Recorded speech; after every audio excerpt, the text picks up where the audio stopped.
नमस्कार. Simple living with विद्या या YouTube चॅनलवर मी माझ्या सगळ्या मैत्रिणींचं स्वागत करते. आज ना आपण लहान मुलांच्या टिफिनसाठी एक छोटीशी रेसिपी बघायची आहे. हरभऱ्याच्या डाळीचा झुणका. तो झुणका कसा करायचा आहे, त्याची काय माझी नवीन पद्धत आहे ती आता आपण बघूया. 1 वाटी हरभरा डाळ मी स्वच्छ धुवून भिजत घातली होती. त्यानंतर आता ही डाळ आहे ना आपल्याला मिक्सरला वाटून घ्यायची. मग ह्यामध्ये आपल्याला घालायचं आहे 2 मिरच्या घेतलेल्या आहेत मी. 2 घेण्याचं कारण ह्या खूप तिखट आहेत म्हणून 2च घेतल्यात. जास्त घेतल्या तरी चालेल. त्यानंतर लसणाच्या 4-5 पाकळ्या, थोडंसं आलं आणि कोथिंबीर. ह्या सगळ्याचं आपल्याला ना मिक्सरला जाडं भरडं वाटण करून घ्यायचं आणि थोडेसे जिरे त्यामध्ये घालायचे.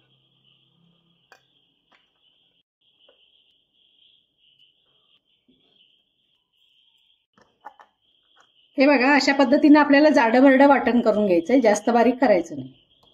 ही वाटलेली डाळ आहे ना ती मी एका भांड्यामध्ये काढून घेतलेली आहे. ही ना आता आपल्याला कुकरला ही भांडं असंच लावायचं आणि एका शिट्टीवर शिजवून घ्यायचंय आणि त्यानंतर मग आपल्याला फोडणी घालायची. त्याच्यावर एक झाकण घाला म्हणजे खालचं पाणी जे आहे ना ते ह्यामध्ये जाणार नाही. एका शिट्टीवर आपण कुकर बंद केलेला आहे आणि आता आपण उघडून बघूया. हे भांडं आता काढून घेऊया आपण. हे डाळीचं मिश्रण आहे ना ते आता आपलं थंड झालेलं आहे कुकरमधून काढल्यानंतर. आता ना आपण ह्याच्या ज्या गाठी आहेत ना त्या थोड्याशा फोडून घ्यायच्या, म्हणजे एकसारखा मोकळा करून घ्यायचं मिश्रण. असं जे असते ना ते थोडंसं मोकळं करून घ्यायचं. आता हे गाठी फोडून आपण मोकळं करून घेतलेलं आहे आणि आता ना मी याला फोडणी घालते. गॅसवर आपण पॅन गरम करत ठेवलेलं आहे. आता त्यामध्ये थोडंसं तेल घालून घ्यायचं फोडणीसाठी. तेल गरम झालेलं आहे आपलं. आता मी मोहरी घालून घेते. त्यानंतर जिरे घालायचे, थोडासा हिंग,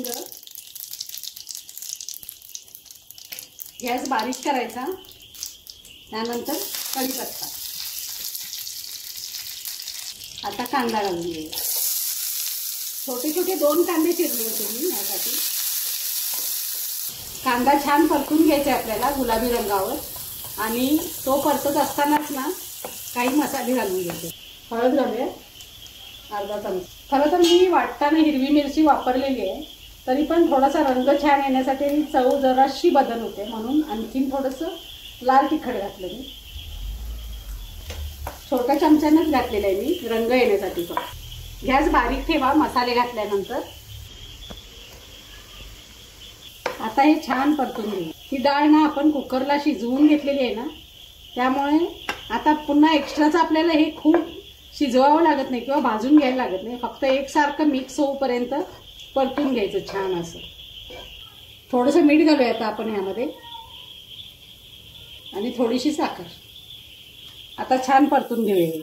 गॅस मी बारीक ठेवलेला आहे त्यामुळे छान असं मोकळं होतंय, व्यवस्थित करपत नाही कुठे.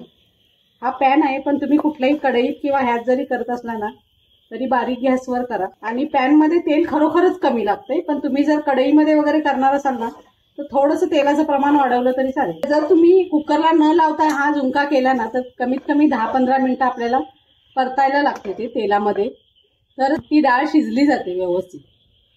पण हे आपण कुकरला लावून घेतल्यामुळे मुळातच हे सॉफ्ट आहे एकदम, त्यामुळे आता जास्त परतावं लागत नाही. आता झालेलं आहे.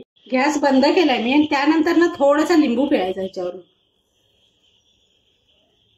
त्यामुळे ना खूप चव खूप छान येते आंबट अशी. व्यवस्थित मिक्स करायचं. शेवटी थोडीशी कोथिंबीर आणि थोडंसं ओलं खोबरं. अशा पद्धतीने आपला मोकळा झुणका डाळीचा करून झालेला आहे तयार. हा तुम्ही प्रवासासाठी सुद्धा नेऊ शकताय. प्रवासामध्ये नेताना फक्त कांदा स्किप करायचा आहे, फोडणीमध्ये कांदाच घालायचा नाही. बाकी सगळं साहित्य घाला. मस्त टिकतोय 2 दिवस तरी काही होत नाही त्याला आणि चवीला अतिशय छान आहे. नक्की तुम्ही करून बघा आणि मस्त मस्त असे कमेंट्स मला द्या. थँक्यू.